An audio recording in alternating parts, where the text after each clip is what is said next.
Why is it on your mind? All right, recording in progress. Good morning, everybody. We're discussing from Revelation 13, the image of the beast. Um, now I got thinking about what we had been talking about the last couple of times as far as the 1,000-year reign of Christ and um, the millennial age and the kingdom age and the timeline. Did everybody get the timelines I sent out? I'm assuming. Yeah, thank you for those. Okay. I Mhm. don't know. I don't know. I hope they were helpful. Maybe giving a little bit of visual uh, chronology, so to speak. Anyway, the thing that kept coming up in my mind this week, one of our pastors 13, I think. had uh, online a few weeks ago, and I forget what the. I think it might have been this what we were talking about, the 1,000-year reign of Christ, but he had mentioned something about the image of worshiping the image of the beast in accordance with all this AI that's taking place. And it got me thinking that maybe, and this is just theoretical, that maybe the image that's mentioned in Revelation 13 may not necessarily be like a hard image or something like that you can touch and feel, but maybe an AI, artificially intelligent, computer generated image. And I'm just musing out loud, I'm not saying it is or it isn't, but it's just something that that he had mentioned and I thought was interesting concept. And anyway, so I took some notes on imagery this morning and about worshiping idols and images and stuff like that. But I would like to read from Revelation 13, since that's where we're going to be spending probably a predominant amount of our time this morning. And he stood on the sand of the seashore, Revelation 13:1, and I saw a beast coming out of the sea having 10 horns, 7 heads, and on his horns were 10 diadems, and on his heads were blasphemous names. And the beast which I saw was like a leopard, and his feet were like those of a bear, and his mouth was the mouth of a lion. And the dragon gave him his power and his throne and great authority. And I saw one of his heads as if it had been slain, and his fatal wound was healed. And the whole earth was amazed and followed after the beast. And they worshiped the dragon because he gave his authority to the beast. And they worshiped the beast, saying, "Who is like the beast, and who is able to wage war with him?" And there was given him a mouth speaking arrogant words and blasphemies, and an authority to act for 42 months, 3.5 years, was given to him. And he opened his mouth in blasphemies against God, to blaspheme his name and his tabernacle, that is, those who dwell in heaven. So we go to heaven? No, just kidding. And it was given to him to make war with the saints and to overcome them, and authority over every tribe and people and tongue and nation was given to him. And all who dwell on the earth will worship him, everyone whose name has not been written from the foundation of the world in the book of life of the Lamb who has been slain. If anyone has an ear, let him hear. Excuse me. If anyone is destined for captivity, to captivity he goes. If anyone kills with the sword he must be killed. Here's the perseverance and the faith of the saints. And I saw another beast coming out of the earth, and he had 2 horns like a lamb, and he spoke as a dragon, and he exercises all authority of the first beast in his presence, and he makes the earth and those who dwell in it to worship the first beast whose fatal wound was healed. And he performs great signs, so that he even makes the fire come down out of heaven and the earth in the presence of men. And he deceives those who dwell on the earth, because the signs in which it was given him to perform in the presence of the beast, telling those who dwell on the earth to make an image of the beast who had the wound of the sword and has come to life. And there was given to him to give breath to the image of the beast, that the image of the beast might even speak and cause as many as do not worship the image of the beast to be killed. And he causes all, the small and great, and the rich and the poor, and the freemen and the slaves to be given a mark on their right hand or on their forehead, and he provides that no one should be able to buy or to sell except the one who has the mark, either the name of the beast or the number of his name. Here is wisdom. Let him who has understanding calculate the number of the beast, for the number is that of a man, and his number is 666.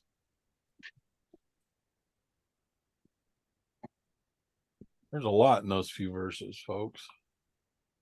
Yeah.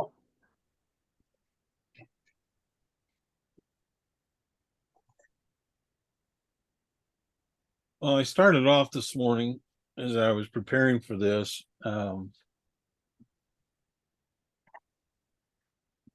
Going back to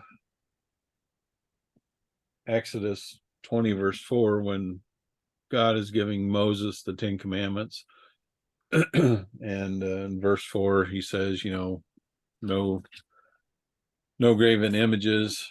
I'm going to read it so I don't kill it.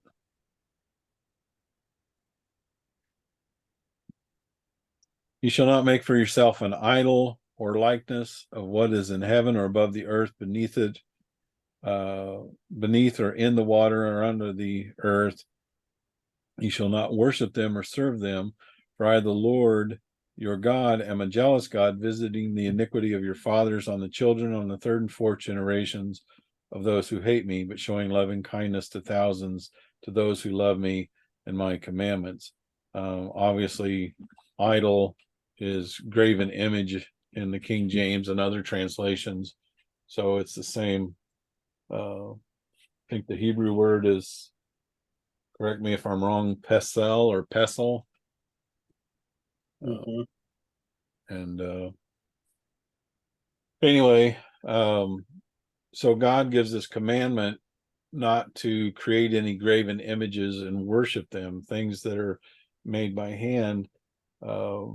And we find a few chapters later that as Moses is receiving this, what his brother is doing is that very same thing. And the people are unsettled and they don't know what's happened to Moses, and so they're freaking out, and so they wanted a God that they could see and touch. And so Aaron said, bring me all your gold and things like that. And as he told Moses, he said, I threw the gold in the fire and out came this golden calf. So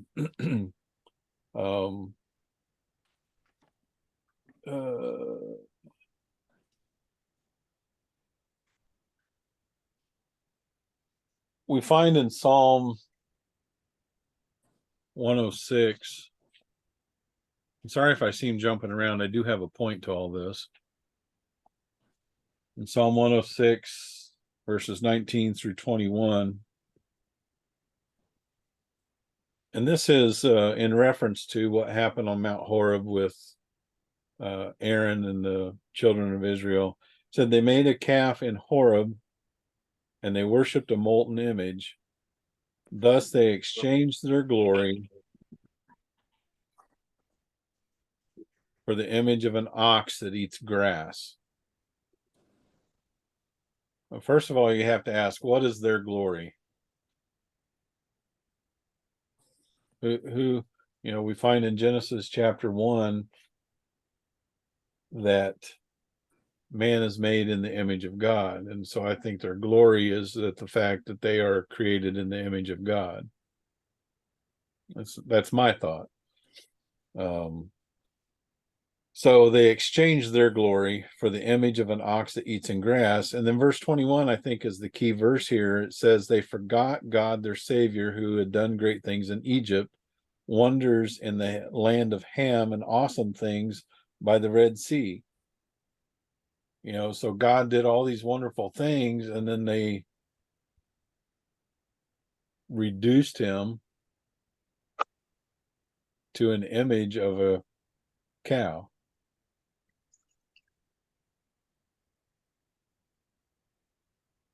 I mean, I'd be ticked too, wouldn't you? I mean, that's, you know, God is a jealous God, and rightly so. You know, the golden calf happens in Exodus 32, and there's also a cross reference in Nehemiah 9:18 about this same thing, that they forgot God. And I think as we read through Scripture, you know, God opposes the idea of his creation creating something with their hands to worship, so that they have, I don't know, a peace of mind or something like that. Maybe some assurance of something that they can see, you know. And what is it, the writer of Hebrews defines faith as the assurance of what? Well, being certain of what we do not see. Exactly. And so it's that faith that we have in God, even though we can't physically see him right now. I think taking material and reducing God to something formed out of that material is well, I think he says blasphemous, isn't it? Now, faith is the assurance of things hoped for, the conviction of things not seen, you know. So it's being able to worship, as Paul said, the unknown God, that we can't see him, we don't see him, we don't have all these images that we worship, because we're worshiping the one who gave us the ability to make these things. So I think that's the glory that's in view in Psalm 106. The glory is not that they were made in the image, but that the glory is a way of referring to the God who appeared at Mount Sinai.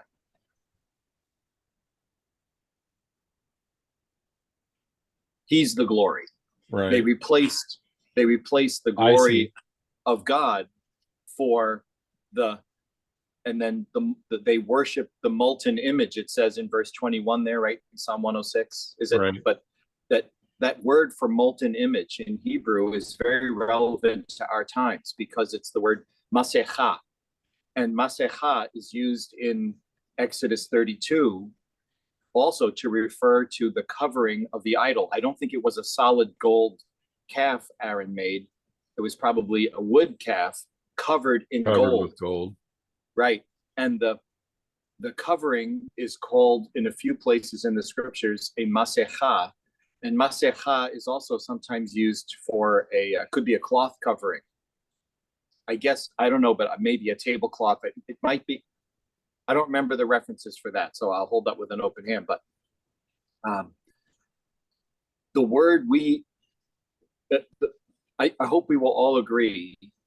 Please say if we disagree here, because we should talk about it. But that the spirit of the world of which the scriptures speak is preparing the way for Antichrist. The spirit of the world is active with. You all agree with that? Oh, yeah. Well, part of that involves conditioning. Yeah. The people of the world to be willing to bow down to the molten image of the beast, you might say, rather than acknowledging the glory of God, the true God. Right. Instead, worship the glory of a false God and his false representative, his false Messiah. Well, the word masecha is the same, which is for molten image, is the same. That's the Hebrew word from which we get our word today, mask. And I think there are many arguments from the scriptures that the mask mandates the Masecha mandates are part of the world, the spirit of the world conditioning the people of the world to submit without pushing back. No, it's not wrong to put on a mask voluntarily, like if you're sanding and you want to keep the dust out of your face. But when the world rulers say, put on the Masecha and shut up, Jesus says, proclaim, speak my message, my gospel to the world, and proclaim the glory of my God, right? As he says in Hebrews, 1:4, that Jesus is the express image, right, or icon of God. And the world says, shut up about that. We want you to cover up, put on the Masecha. That makes it an idol. It wasn't an idol until they commanded that it be worn, but now it's an idol, and it becomes conditioning well, it's for the real event that's coming. right, and it's kind of like Shadrach, Meshach, and Abednego when Nebuchadnezzar commissioned the 90-foot tall and 99-foot wide golden statue to be made, and everybody had to bow down, and if they didn't, then like you said, they were, this is what you have to do, like it or leave it. And Yeah, if you don't do it, then there's going to be bad results. And the whole point I believe in that is that Shadrach, Meshach, and Abednego, held firm their faith in God that he would take care of them no matter what. That's right. They lived up to their real names, Hananiah, Azariah, and Mishael, not those Babylonian God-honoring names that were slapped on them. So in other words, they threw off the Masecha that was in the form of being renamed after Babylonian gods. It's a very interesting play there that we should really do them honor and God honor by calling them by their Hebrew names, not their Babylonian titles. Oh. Wasn't that the real names were Hananiah, Azariah, and Mishael? Okay. Which were in honor of the true and living God. Yeah, but the mark is something that will be accompanied by a proclamation in the heavenlies by angels warning against taking the mark.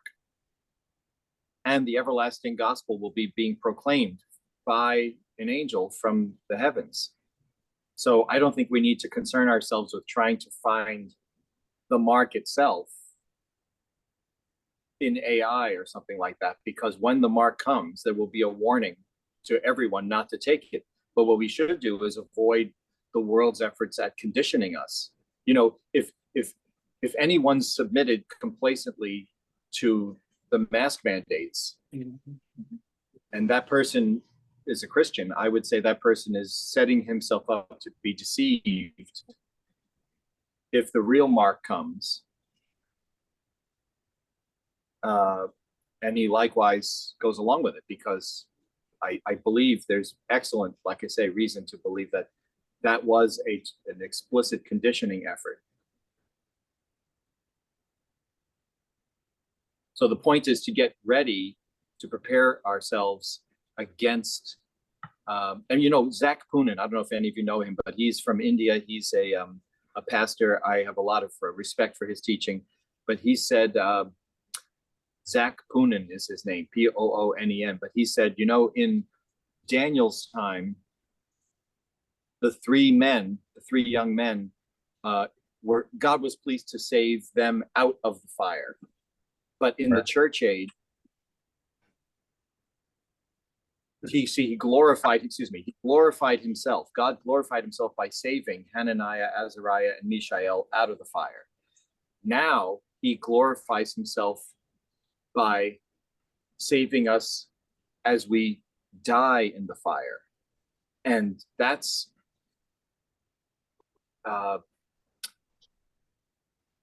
Jesus warned against being unprepared for that. You know, don't put your hand to the plow unless you're going to just keep your eyes focused on the finish line and Right. the one who sat down at the right hand of God, scorning its shame. But in fact, everyone who wants to live a godly life in Christ Jesus will be persecuted, not saved out of the fire. We shouldn't expect that. Right.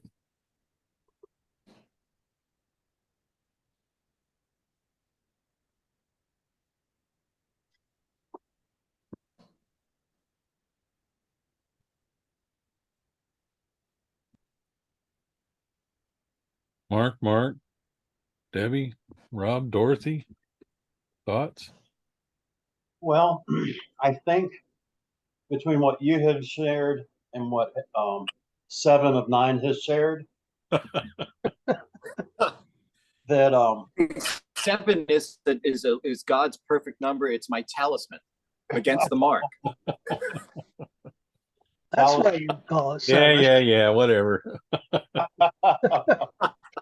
anyways, it kind of goes along with, I've been going through my mind a lot of the different things Anthony Buzzard has pointed out down through the years. But everything that we've talked about kind of has brought my thought back to Daniel 11. Beginning with verse 35, Daniel says, well, just to give a real quick brief what's happened before verse 35, you have the king of the north, king of the south, basically Alexander the Great's kingdom divided between 4 generals that become kings, and they go to battle against each other. And then Daniel finishes out that prophecy with one that comes up later, because he goes in verse 35, some of those who are wise will fall, to refine them and to purify and to make them white, even to the time of the end, because it is yet for the time appointed. Then it goes to what Anthony, and I would agree with him, points out as being a description of the Antichrist. The king will do according to his will. He will exalt himself and magnify himself above every god, and will speak marvelous things against the God of gods. And he will prosper until the indignation be accomplished. For what is determined will be done. Neither will he regard gods of his fathers, or the desire of women, nor regard of any god, for he will magnify himself above all. We see this, the short description is, we see that as the abomination of desolation. But over these last several years, we can actually begin to really take focus on the fact that he doesn't regard or have a desire of women, because we look around and, we just came through Pride Month, and we look at what's being forced on us by media, by our federal government, by the liberals, the fact that no longer, if you're born a man, you can be considered a man. If you decide to be a woman, a cat, a dog, or whatever. Same thing with women. You don't have to necessarily be a woman. You can be a man, you can be a cat, you can be a dog, you can be whatever. And that spirit of Antichrist is already strong in our world. But we see that he'll magnify himself above all, but in his place he will honor the God of fortresses, a God whom his fathers didn't know. He will honor with gold and silver and with precious stones and pleasant things. He will deal with the strongest fortresses with the help of a foreign god. To whomever acknowledges him, he will give great honor, and he will cause them to rule over many, and will divide the land as a reward. And when we see that passage, yes, there was some fulfillment in the Grecian Empire, but most of this is looking forward in time to the Antichrist, and the fact that even though most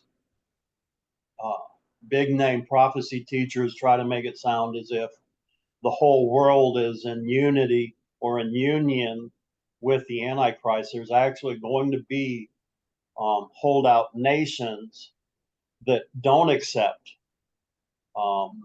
his rule, and there will be a constant conflict and a constant battle taking place throughout the 7 years, along with everything that he's trying to make in his own image, if you would. And that's just one of many passages that have crossed my mind. But the fact that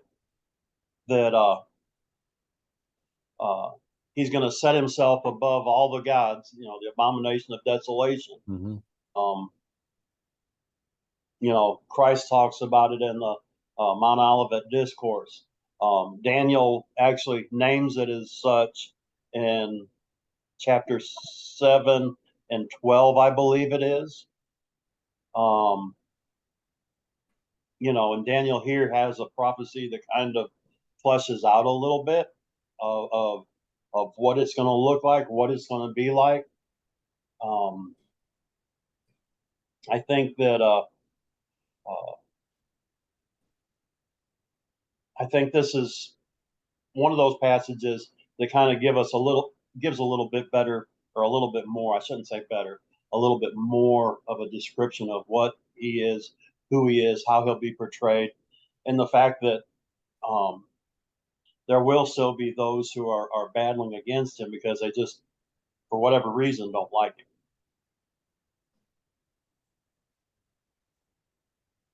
Does that make sense? Sure. And yet the Revelation 13 passage, what you read, John, in verse 2, ties in directly, I would suggest, with Daniel 7, because we're just, what's described as this beast here. And Mark, are you saying that the ultimate Antichrist is pictured in Daniel 11:35 and following? Yeah. Well, 35 Okay. is that transition where Daniel talks about those who are wise and will refine themselves and purify themselves and make themselves white, even to the time of the end, because it is yet for the time appointed. In other words, once Christ is beginning his return, I guess you could say. So, in other words, this is from verse 35 on, is prior to the advent of Antichrist or during the time of Antichrist? Hold on, I'm not going to be able to hear you with the dogs barking like this. Go ahead and let them out, please. Okay, come on, guys, let's go out.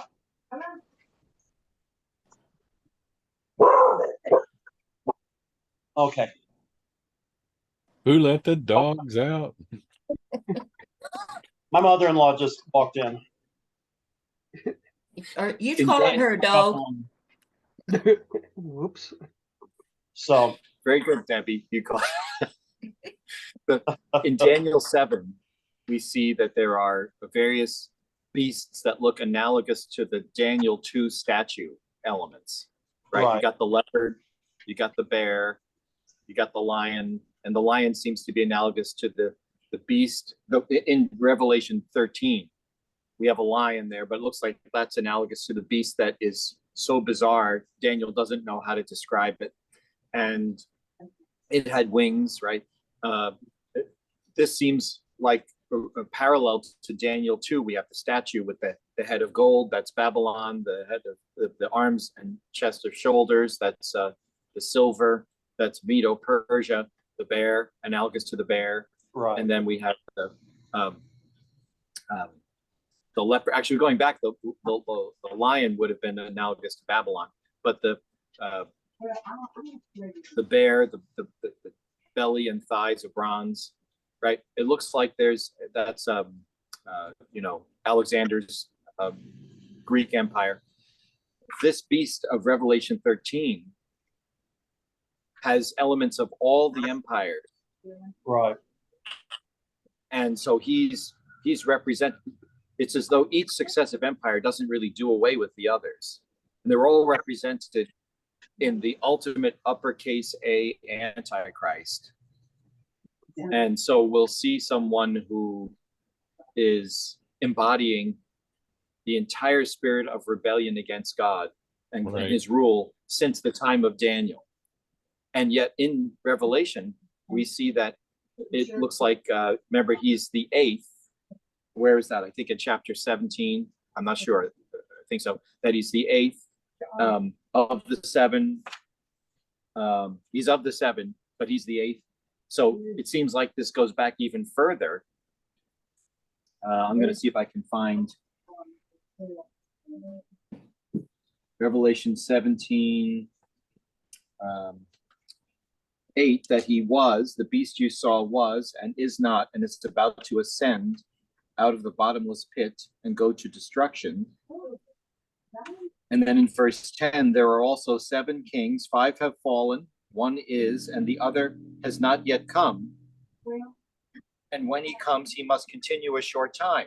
Verse 11, and the beast that was and is not at the time of the revelation being given is himself also the eighth, and is of the 7 and goes to destruction.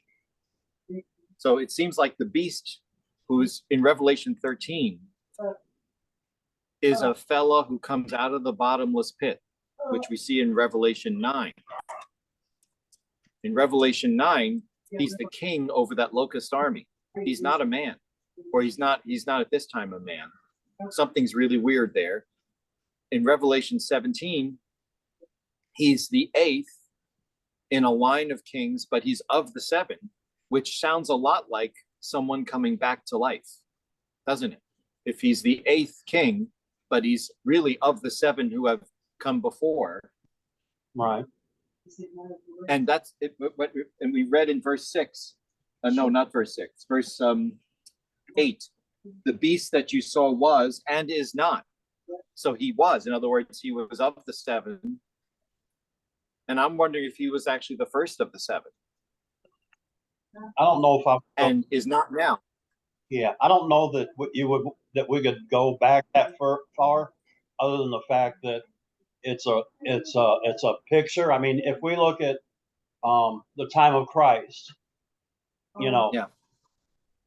John the Baptist, Christ, neither of them, even though they were pictured as Old Testament prophets throughout prophecy.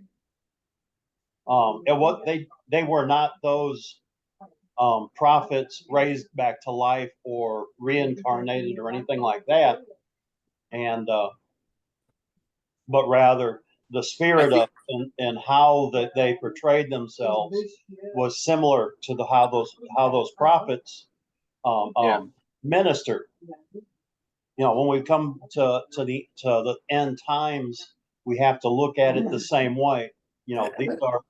These are pictures pointing us to how we can identify the Antichrist, not that the Antichrist was a king or ruler in times past that's coming back to life. No reason this one really sticks out in my mind is because I've been in a conversation with a lady here in town who's decided, because Christ called Judas the son of perdition, that now Judas is the Antichrist. Because the Bible refers to, and I don't remember all the passages she used to say the son of perdition will be the Antichrist and he will be raised back to life, and it's actually Judas Iscariot that's the Antichrist. Right. That's Or a new Peter, one for because me. Jesus said to him, "Out of my sight, adversary." So Peter must be the Antichrist. Yeah, I mean, that's why I say, when it says that it says like what we're reading in Revelation 17, it's a word picture saying, okay, just like these previous 7 kings, this 8th king is going to be just like them. I think there is some hard scriptural. There are some clues that suggest. Okay, I'm not going to say this is for sure. That in this case, he really is somebody who was, not just a picture of somebody who was, or a dynamic. And we find that in Revelation 9, where we see a description of the king who comes out of the bottomless pit. So I think it's worth looking there because, again, I'm not going to dogmatically say this is someone being resurrected, but let's keep in mind that the enemy wants to mimic what the true Christ, the true Messiah does as Right. closely as possible so that he will check as many boxes as possible and be able to deceive the whole world, including many of the elect, if that were possible, which it does seem it is going to be possible. And in Revelation 9, we see that starting in verse 11, and they had as king over them the angel of the bottomless pit, whose name in Hebrew is Abaddon, but in Greek, he has the name Apollyon. Now, he's the one who's released by the angel who falls from heaven with the key and opens the abyss. Apollyon is a derivative of the name Apollo. Yep. Historically, Apollo seems to be, again, based on extra biblical documentation about the origin of this Apollo character, seems to be the way the Greeks remembered Nimrod. That's not a name, that's a derogatory label by the Hebraic, the writer. It means he rebels. So we don't actually know his real Babylonian name. But just as the Egyptians remembered him as Osiris when the languages were confused, Apollo was how the Greeks remembered, or at least some Greeks remembered, Nimrod, who was the one world leader, who is the exact picture of Antichrist. No, let's not spread out. Let's stay together and make a name for ourselves and have peace and safety all together. Let's disobey God, who said, be fruitful and multiply and fill the earth after the flood. No, we'll stay together under one world ruler, one world language, one world religion, etc. And they made a tower for their religion. So it does seem like there is a hard link that somehow this guy did something really weird, made himself, and by extra biblical accounts, including Dipper, leave it, by accounts we see in, I think, First Enoch, some of the synchronized extra biblical texts, such as Jubilees and I think in Jubilees and one of the Enoch books that are not canonical, of course, but they have bearing because the writers of the apostles would have had those and would have referred to them, believed that this Nimrod character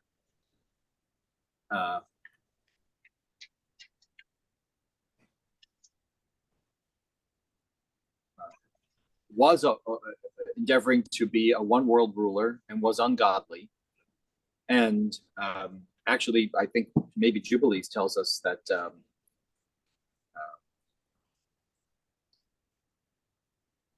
I think Esau actually is the one who killed him.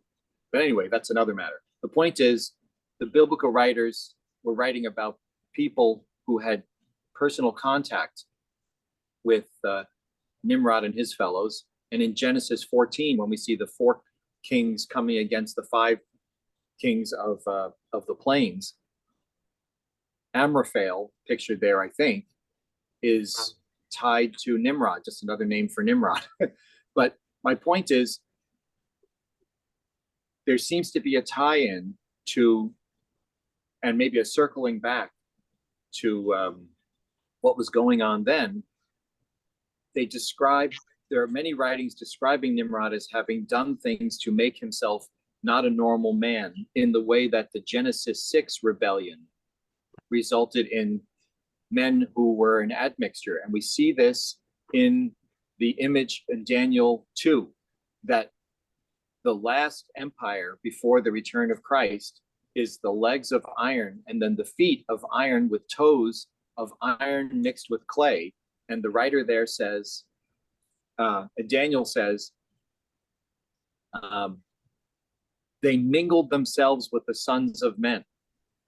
I think. Better go back there and check. But the point is, they did something that sounds a lot like what happened in Genesis 6. There was a mingling of things that should not go together. And if Right. there are texts indicating that Nimrod actually did something like this and made himself kind of, something that's not ordinarily human. And so the idea that his spirit would be sleeping in the grave might not be valid. I'm not dogmatically holding on to this, but the scriptures keep Right. pointing back to this guy as the one who's in the bottomless pit. And it would make perfect sense. It's just something to think about, that he's the first king of the 8, and he's also the 8th king of the 8. And he's going to embody all what the kings 2 through 7 were. And Well- he's going to try to revive the one world empire. Well, let me interject this, and that is, and I tend to agree with a lot of these prophetic teachers on this, that when we see that that first beast is slain, even to death, that when he comes back to life, I'll put that in air quotes. But anyways, that it's actually the spirit of Abaddon or Apollyon, which in both cases the name basically means destroyer. That the Antichrist, while in a human form and in that human beast body, his Antichrist, that's when things really get bad. That the wound that appeared to be fatal, that we've read about in Revelation 13, happens about midway after after his quote unquote resurrection. Then the abomination of desolation takes place. He names himself above all kings, and all gods, and so on and so forth. That it's not necessarily a person, but the spirit that brought about basically every evil thing, or a being that brought about every evil thing down through the ages, starting with the spirit of Nimrod. Right. And And we- may I suggest that the killing, the wound in Revelation 13, 3 may not be something that is seen going forward, but is something that will be remembered when he reappears.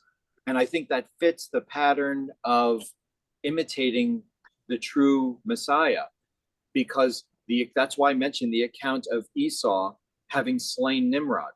And he apparently cut him up into 8 pieces and sent his pieces all over the place. In other words, it's going to be quite the revelation So to maybe the that's, world when this maybe that's what guy. it meant by him being the 8th. Yeah, well, it wasn't Esau. It was one of Noah's sons that killed his nephew. I know what you're talking about. I'm trying to remember the passage, and I'm drawing an absolute blank. Well, but my point is, I don't think that in Revelation 13:3 we should dogmatically assume that we're talking about a slaying that is going to happen in the future. I don't think that would really fit the pattern of what anyone who knows about that there's been a first coming and that he was crucified would believe. What's more credible is someone coming back from the dead, not someone coming and dying in front of us. We'd say, well, look, no, you're the false Christ, because we're expecting someone to return. We're not expecting someone to come and then die and then return. So I understand that's a marginal view, but I haven't heard many people pick up on the Revelation 9. Revelation 9, 11, 13, and 17 all connect the same guy. He's the guy who came out of the pit. He's not some guy from a Russian world leader like in the Left Behind books. It does seem like there's a hard connection there. Now, whether or not the Revelation 13:3 resurrection is in the future or in the past, I can't say dogmatically, but I'm suggesting I think it's something that people will look back and say, look, this guy's come back from the dead. Or because his focus is at drawing the Jews and those of that like-mindedness into his circle, he's got to picture himself. He has to be pictured as both the suffering servant, the lamb that dies, as well as the conquering king, because throughout the description of him, he's a king of war and of domination and overthrow and power. And Right. the fact that everything about the Antichrist is a dark imitation of who Christ was during his life. I don't think any Jew is looking for the suffering servant. Pretty much, they're according to rabbinic tradition, which has infected almost all Jews. They think the suffering servant is national Israel. No Jew pretty much is looking for the Messiah to return as a suffering servant. They're looking for him to be a temporal military savior from oppression, who will set up a kingdom, a Jewish world rulership. And that's exactly what the Antichrist is pictured, seems to be, as doing when he confirms a covenant and he sets himself up in the Holy of Holies. It's only when when they realize, wait a minute, he's deviating from the plan of God, that they're going to say, we had the wrong guy. But as long as he's protecting them from the nations that are against, the nations that are all surrounding, coming to Jerusalem to, as it says, Gog and Magog, have you come for gold? Much gold. Have you come against those unwalled cities to rape and pillage? When he saves them, as Paul says, they will cry out for peace and safety. He's going to give them the peace and safety, and they're going to mistakenly identify him as the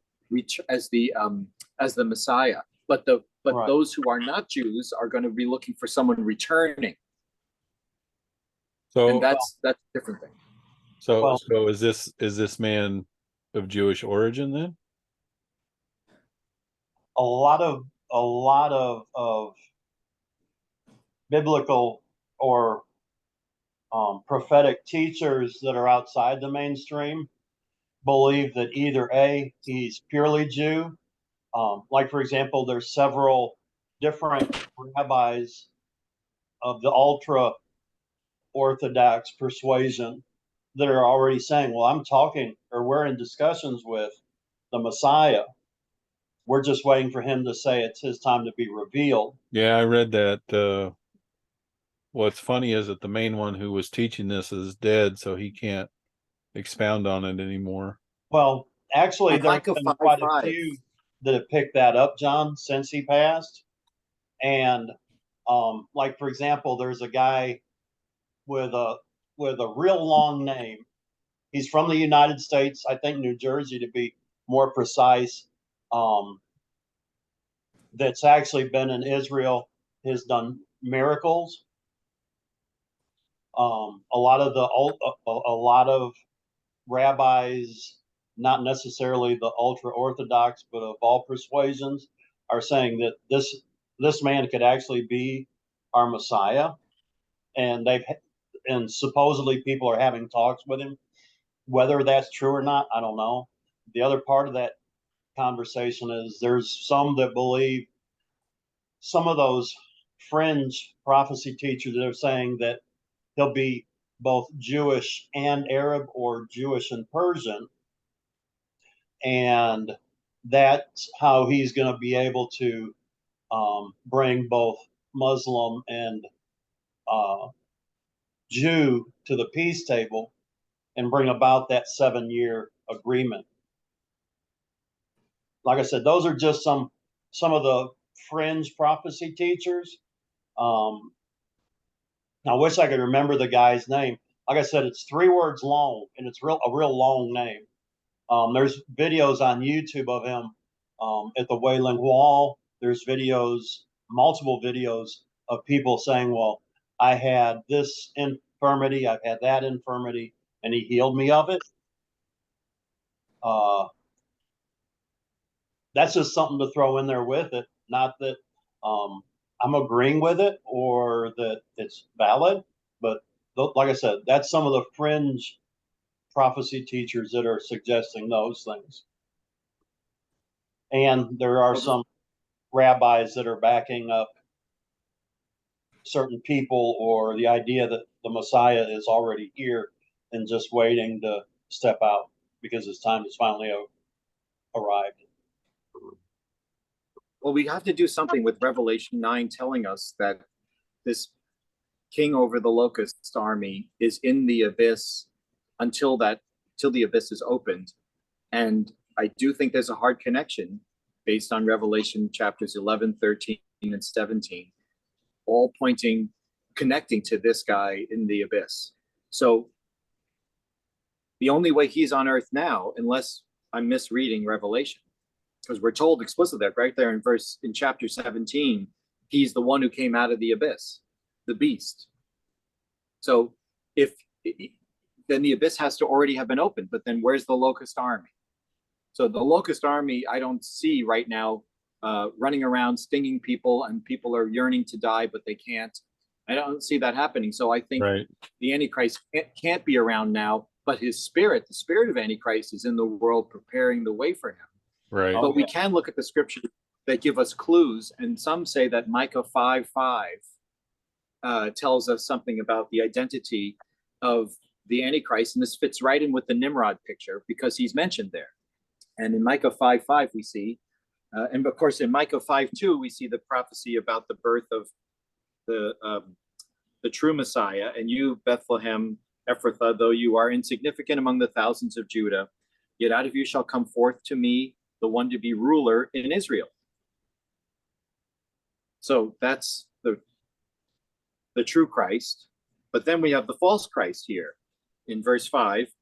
And this shall be peace when Assyria, or as it's often translated, the Assyrian, shall come into our land, because it looks like it's about a king from the grammar, but also from the text. And when he, the king of Assyria, shall tread in our palaces, then we shall raise against him 7 shepherds and 8 anointed men. There's the 7, there's the 8 from Revelation. And they shall lay waste the land of Assyria with the sword, and the land of Nimrod at the entrances.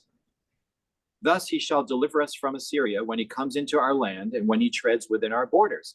So in other words, there's going to be, it seems, the appearance that someone like Nimrod, in fact, could be very like Nimrod, because he might be Nimrod come again. I don't know, but it looks like could be, is going to appear like the Antichrist, saving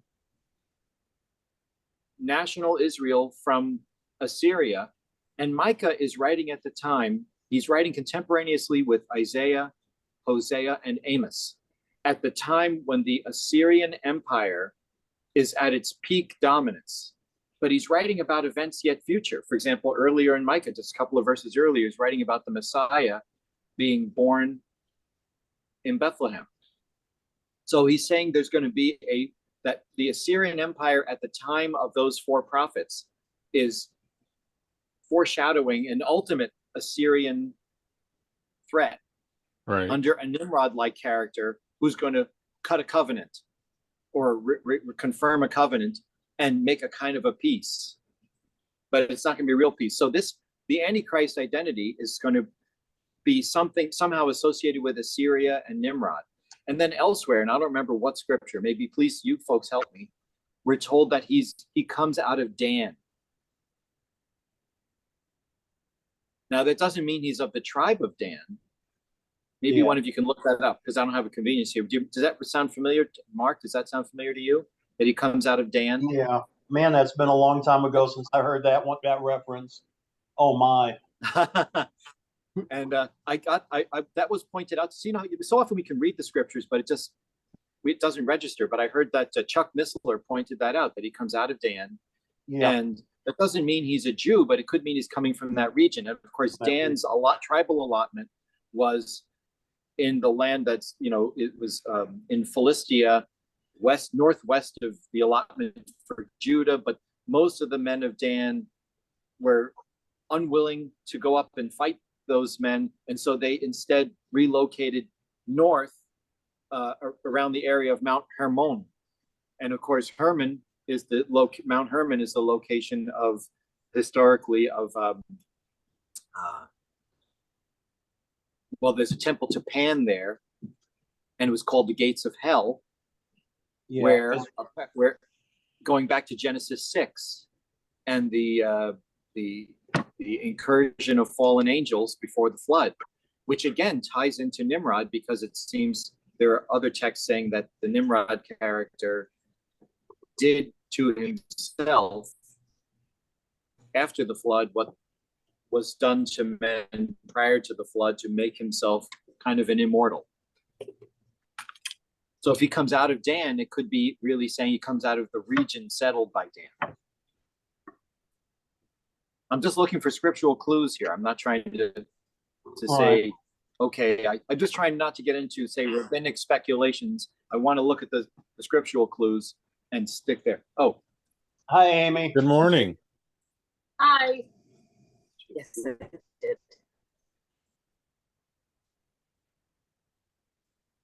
She's on her way to make blizzards. Well, Does she she can do- deliver. I'm not I was that getting far. ready to ask, does she deliver? Yeah, I was going to say, I like the Butterfinger Blizzard. Peanut butter cup, please. Large, extra cream, and caramel and chocolate added. I'll see what I can do. She'll mail it to you, Mark. There we go. Have a good day, Amy. Do they melt Thank the minute you. you make it? Yeah. Don't ever say.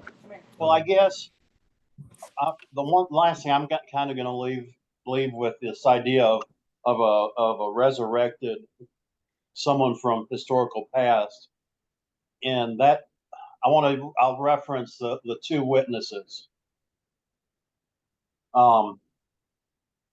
In my lifetime, they've been recognized as being Moses and Elijah, Enoch and Elijah, and in everybody's mind, or in most of those prophetic teachers' minds, those are resurrected prophets from the Old Testament. But once again, the biblical testimony, if we look back to the past, is that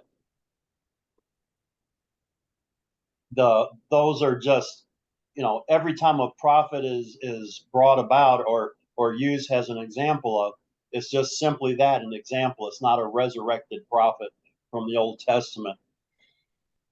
I think that when we look at the Antichrist, I don't think that he's going to be a resurrected, necessarily a resurrected king or deity from the Old Testament or New Testament times even, but rather those are just pictures to help us identify who he is, other than maybe once that deadly wound that would identify him as being Christ-like to some groups and to some people, that everything the scripture tells us is basically saying these are reflections of who this person is going to be, and not any kind of resurrected Nimrod or Babylonian or Assyrian kings or Greek kings. Yeah, that could be. I'm just saying that we shouldn't ignore what I think are clearly hard links between the Antichrist and the dude in Revelation 9 who's the king in the bottomless pit at this time. The dude. So if yeah. you want to allegorize it, right? If you want to allegorize it and say, I think I have a good argument to make that that these are just poetic word pictures, that's fine. But make the argument. In other words, it does seem like if this is an actual description of who this man is, then I think we have to say he's someone who's in the pit and is coming out of it and is going to look like a man. So we have to do something with these passages, and I haven't heard that yet.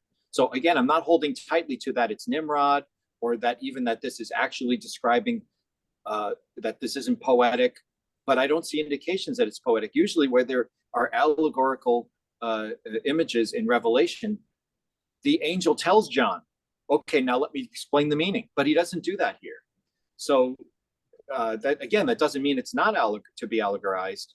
Just let's come up with some explanation for the clear, hard link between Antichrist in Revelation 13, 11, and 17, and the feller in the bottomless pit, and figure out what is actually meant there.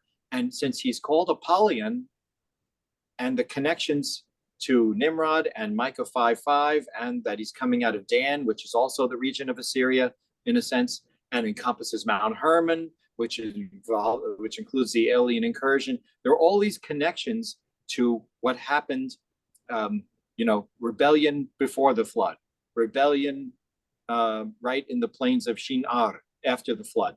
That he's that there are 7 kings, and that there's an 8th. That's in Micah 5:5. We see that in Revelation. So someone took pains to put all this together, and I think we ought to do it some more justice. Well, Again, I'm not insisting on a certain perspective. Let's just do it justice. And I fear that you, John, had some point in mind, and I think we got away from it. Whatever it was you were hoping we to always reflect. do, and that's okay. There's always the next week. We always But do, I think- and that's fine. Well, I have a question before we go too. I'm Do you sorry. think that there- Usually you left me behind in a state of confusion. Do you think that there can be types of antichrist in our political leaders? Not the antichrist, but a type of antichrist? I Oh, think I yeah. think the spirit of Antichrist is in a lot of them, I do if not too. if not all of them. I wouldn't say all. I think there are some good men and women out there that are really trying to do what's right. I think we've had some that are, to me, definitely show characteristics of an antichrist. Right. Oh, goodness, yeah. Hey, since we're paused, I think that's going to be our assignment for next time, which will be August 12th, because we won't be meeting for the next 2 weeks. So August 12th, we'll discuss this Antichrist further, if that's kosher with everybody. Sounds good to me. Oh, but kind- for Debbie, why don't you just consult Mark 13:14, and you can see a prophecy there. Okay.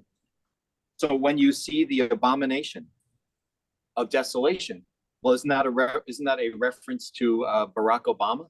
When you see the That's abomination, exactly who I meant. That's exactly who I meant. well, there, I wasn't there he gonna is get political cryptically- in it, but you opened the door. Thank you.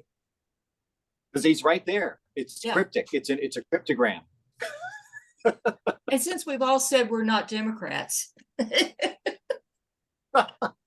Well, kind But of what I'd like to John see tells us. come out go of ahead, all Rob. this. Go ahead, Rob. Kind of what I'd like to see come out of all this is something practical for the future for me. All of this Nimrod and Kings and 7 and 8, and that's all well and good, but it has no connection to me to what to look out for in the future. Well, I I think the think the practical idea. application is. Go ahead.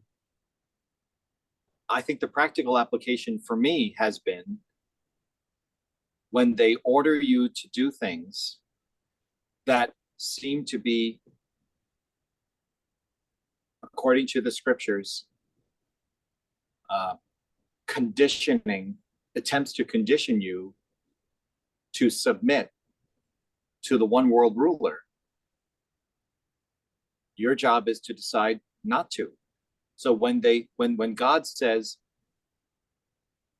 lay your hands on people, gather together, and in my name, love your neighbor as yourself, go into all the world, witness, speak, and they say, no, stay down, shelter in place, put on the mask and shut up. The practical application is, at that point, Christians should say that crosses the line and we shouldn't do it. We should say that's antichrist, that's conditioning. It's not the mark because we're not there yet, but we should not be compliant. It's leading I up. to think that. this is very practical application. What's that? I said what you're talking about. It's leading up to the mark and conditioning us to blindly take it, to The take that. QR code too. I mean, to not be able to purchase anything unless you use the QR code. I mean, that to me, that's leading in that direction too. Yeah, Debbie, that's a good insight. I mean, it did occur to me and to Amy that they were saying, you may neither buy nor sell Mhm. unless you go in with a mask. Well, that immediately puts the mask in the realm of explicit. I mean, might as well have come out and said, the mask is a condition for buying and selling. Therefore, it's conditioning you to submit to Antichrist when he shows up. It's preparation. You have the practice before you have the final meat. And if we see the world saying, unless you do this, you may neither buy nor sell, which is exactly what they did with the lockdowns, the church should be united in saying, no, we must obey God rather than men. Right. What do you mean by lockdown? I'm not following you. Shelter in place. The Stay 6 lockdown feet that we had in apart. 2020. But the thing of it is, not everything was What locked lockdown? down, and that was a safety thing. I'm really not going there on that one. And not everyone was locked down. I mean, a lot of the world still went on just like nothing happened. The conditioning doesn't take the form of 100%. The conditioning happens as far as they think they can push it, so that we won't push back, and then it goes further the next time. That's how this works. And I think, I'm not saying we should do it now, but I really think the church should go into it at some point. Amy and I are convinced that it wasn't for safety at all. There wasn't even a safety threat, and there is excellent, she's a registered nurse, and her experience with her coworkers and doing research about it turns out that mask efficacy was negative. It actually caused problems. It saved no one from anything, and they knew this for years prior.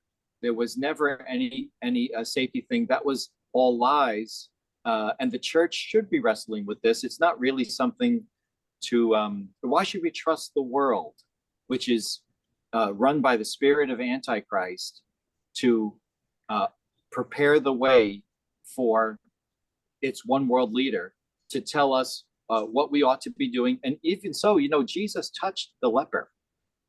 He did not concern himself with safety, but rather he did what he saw his father doing.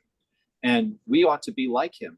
So if he says, go where people are sick, for whatever reason, we ought to say, yes, Lord, and we trust you for the outcome. If to put on a mask, let's say there was a safety concern. I deny it. There was no safety concern, but let's say there was. Then Jesus says in Matthew 16, whoever would, I guess verse 17, whoever would save his life will lose it in the kingdom, in other words. I think the message in the apostolic writings is really horrifying when we see how selective the kingdom membership will be. Jesus says, if anyone who does not hate his own life, he cannot be my disciple. So even if there were a safety concern, we should be not concerned with our comfort, but with denying ourselves, taking up our cross and following him, because we want to achieve a better resurrection, or we want to achieve a resurrection. Well, It seems like Jesus is saying, follow me where it isn't safe. And Peter says, they'll be crying out for peace and safety. Excuse me, Paul says that. And he says at that time, the Antichrist is going to give it to them and it's going to be terrible. And what do we see there in 2 Thessalonians 2? God himself is going to send them a powerful delusion. Who is them? Believers, not Okay. the world. The world's already deluded. In the context, it's believers who refused the love of the truth. See, They this is preferred what, the lie. this is what I'm referring to. We get involved, we start with something practical and meaningful to put your hands on. We end up in philosophical discussions. Sir, there's nothing philosophical about this, brother. This is very practical. If you In your opinion, it's practical, but not necessarily in everybody else's. oh no, it's not Okay. my opinion. It's fact that it's practical to say that we should not simply accept what we're told, say about masking, but what we should do is we should And I Test disagree with your premise. well, Um, have you tested the spirits according to 1 John 4 No, verses I 1 haven't and 2? tested